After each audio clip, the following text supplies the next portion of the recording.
ఒకసారి నా నోటి నుంచి 11 సంవత్సరాలు నలిగాం కదా, మన ఎంపీలు మన పేర్లు నా నోటి గుండా చెప్పాలి మీ అందరికీ అని చెప్పడానికి.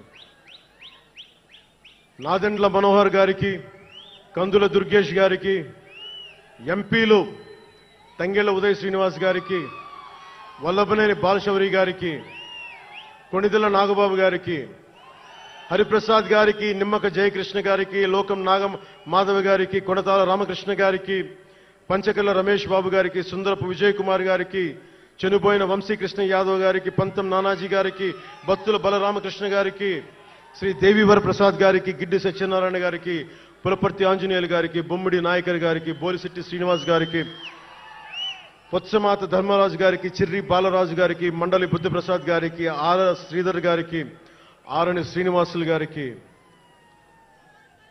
2000 పవన్ కళ్యాణ్ మర్చిపోయా, నేను మర్చిపోయినా మీరు మర్చిపోయిన ఎవరు కదా.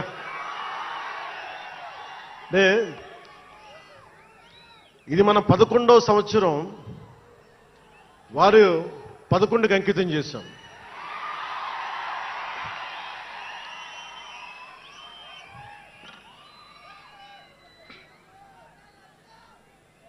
Love you too.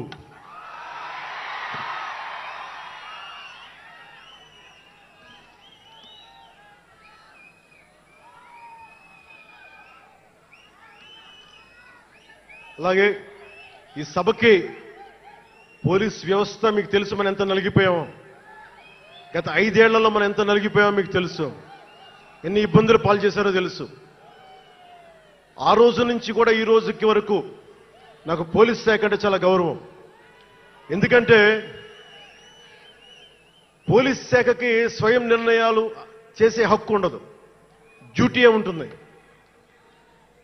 బ్రిటిష్ వాళ్ళు పరిపాలించినప్పుడు పోలీస్ కూడా బ్రిటిష్ అధీనంలో పనిచేశారు తప్ప వాళ్ళకి ఇవ్వబడ్డ డ్యూటీ చేశారు. భగత్ సింగ్ని కొట్టమంటే కొట్టారు, జైల్లో పెట్టమంటే పెట్టారు, గాంధీ గారిని లాక్కెళ్ళిపోమంటే లాక్కెళ్ళిపోయారు. వాళ్ళు చేయకపోతే అది డ్యూటీకి విరుద్ధం అవుతుంది, చేయక తప్పదు. మరి అదే పోలీస్ ఆ రోజున వచ్చారు. స్వాతంత్రం వచ్చిన తర్వాత మిలిటరీ కూడా అంతే. అందుకనే నాకు పోలీస్ శాఖ మీద ఎప్పుడు వ్యక్తిగతంగా కోపం ఉండదు, ఏదో కొద్దిమంది వ్యక్తులు ఎక్కువ చేస్తే తప్ప. అలాగా ఈ రోజున చాలా గొప్పగా నిలబడ్డ, సహకరించిన పోలీస్ అధిపతి డీజీపీ గారికి, కాకినాడ జిల్లా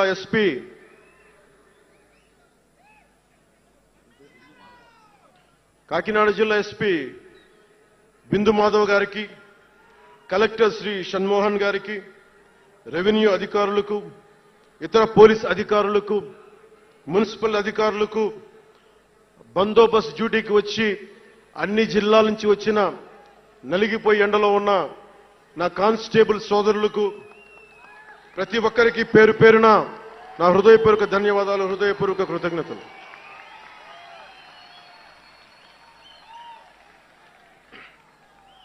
నా ఇష్టం, నా కోరిక ఎప్పుడూ సగటు మనిషిగా ఉండటమే. తన పని తను చేసుకుంటూ ఉండటం, ఎవరి జోలికి వెళ్లకుండా ఉండటం, బతికేయడం, తన కుటుంబం వరకు జీవితాన్ని కుదించడం, సగటు మధ్య తరగతి మనిషిగా బతకాలనేది నా కోరిక చిన్నప్పటి నుంచి. మా నాన్న కోరిక ఏంటంటే, నేను ఇంటర్ చదువుతున్నప్పుడు, అరే నేను డిగ్రీ చదవలేకపోయి, నువ్వు డిగ్రీ చదివి కనీసం నువ్వు ఎస్ఐగా సెలెక్ట్ అయితే నువ్వు కనీసం డిఎస్పీ కంటే కొంచెం పై ర్యాంక్లో నువ్వు రిటైర్ అవుతారు అని చెప్పాడు మా నాన్న. దురదృష్టవశాత్తు నేను డిగ్రీ చేయలేకపోయా. కానీ నేను అంటే నాకు అంతకుమించి కోరికలు లేవు, అది చెప్పడానికి నా ఉద్దేశం. చాలా చిన్న జీవితాలు మాయి.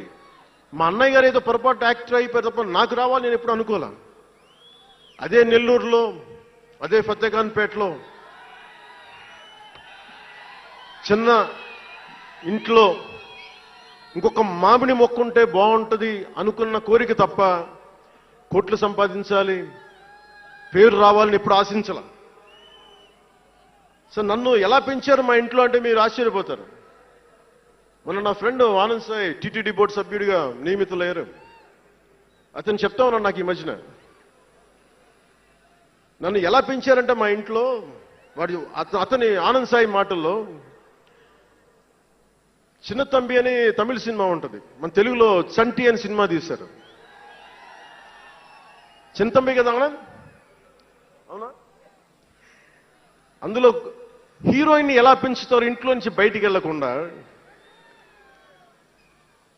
చంటిలో హీరోయిన్ మీనాని ఎలా పెంచారు ఇంట్లో నుంచి బయటికి వెళ్లకుండా, మా ఇంట్లో నన్ను అలా పెంచారు. వీడి బయటికి వెళ్తే ఏమైపోతాడో, సున్నితమైన వ్యక్తి, వీడికి ఆస్తమా ఉంది, వీడికి ఇలాంటి పరిస్థితుల్లో నన్ను ఇంట్లో నుంచి కదలనివ్వకుండా, ఎక్కడికి వెళ్ళనివ్వకుండా, ఎక్కడికన్నా బయటికి వెళ్తే పంపించారు. ఒకరోజు చెన్నైలో నేను అన్నానగర్లో కంప్యూటర్ ప్రోగ్రామింగ్ కోర్స్ చేసేవాడిని ఒక సంవత్సరం పాటు. ఆ ప్రోగ్రామ్ ఫైనల్ చేసే పరిస్థితుల్లో టైం 10:30 అయింది, 10:30 రాత్రి. ఇంటికి వెళ్ళడం గంట లేట్ అయింది. అంటే మనం సాయంత్రం 6 గంటలకల్లా వెళ్ళిపోవాలి. ఆ రోజు 10:30కి వెళ్తే చెప్పా పెట్టకుండా, అంటే మన కొంచెం లేట్ అయింది ఎగ్జామ్స్ వల్ల. ఇంటికి వెళ్ళేటప్పటికి ఎలా ఉంది అంటే, ఇంట్లో ఆడపిల్ల వెళ్ళిపోతే ఇల్లు ఎలా ఉంటుందో, 10:30కి నేను ఇంటికి వెళ్తే మా అన్నయ్య షూటింగ్ నుంచి క్యాన్సిల్ చేసుకుని వచ్చేస్తా ఉన్నారు. మా వదిన ఇంట్లో హాల్లో ఉంది, మా నాగబాబు వీధి బయట తిరుగుతూ ఉన్నాడు. మొత్తం అందరూ ఏమైపోయాడు, ఎక్కడికి ఏమైపోయాడని. నేను ఎగ్జామ్ రాసి వస్తున్నాను, బస్సులు దొరకలేదు నాకు, 2 బస్సులు మారి రావాలని చెప్పాను. నాకు కార్లు లేవు ఆ టైంలో. అంటే అలాంటి నన్ను